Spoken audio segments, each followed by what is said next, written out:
Hello, আসসালামু আলাইকুম বন্ধুরা। আমি আজকে আপনাদের সামনে আবার একটা নতুন ব্লগ নিয়ে হাজির হইলাম। আমি আজকে বাসায় বিস্কিট বানাবো অল্প কিছু উপকরণ দিয়ে। দেখেন বন্ধুরা, ফার্স্টে আমি 1 কাপ আটা নিলাম।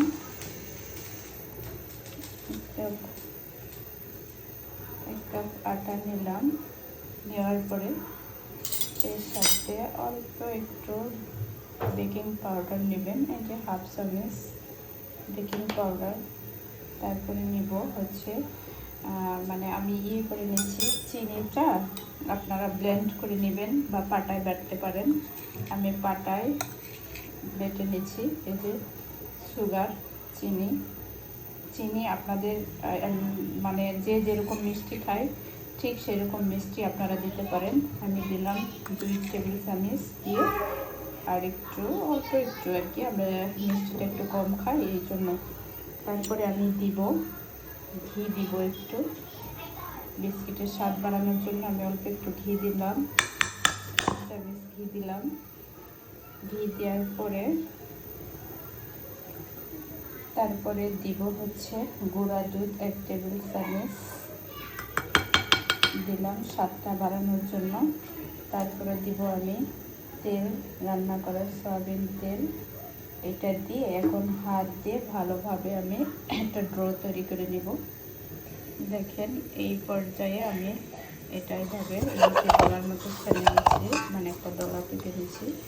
ঠিক আপনারা যে শেপ দিবেন ঠিক সেই শেপভাবে গোল গোল করে নেবেন, নিয়ে আপনাদের পছন্দ মতো শেপ বানাতে পারেন।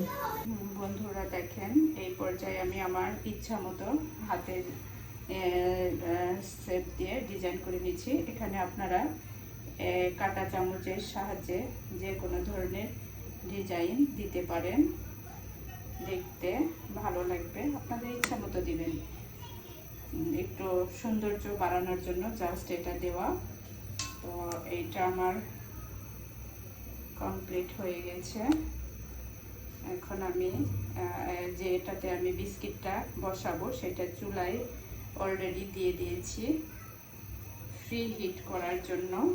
দেখেন আমি এটা চুলায় আগে বসে দিয়েছিলাম ফ্রি হিট করার জন্য। আমি এটা হিট করে নিয়েছি, মানে গরম করে নিয়েছি। তারপরে আমি এটা এখানে বসালাম। 20 থেকে আপনার 25 মিনিট পরেই ইনশাল্লাহ এটা হয়ে যাবে। এটা আমি ঢেকে দিলাম দিয়ে আপনারা এই মুহূর্তে চুলার আঁচটা নর্মাল রাখবেন, ঠিক এরকম। তো বন্ধুরা, আবার বিস্কিট বানানোটা দেখেন। আমার পাশে আপনারা থাকবেন, লাইক, কমেন্টস এবং শেয়ার করবেন। আজকের মতো এখানেই, আল্লাহ হাফেজ।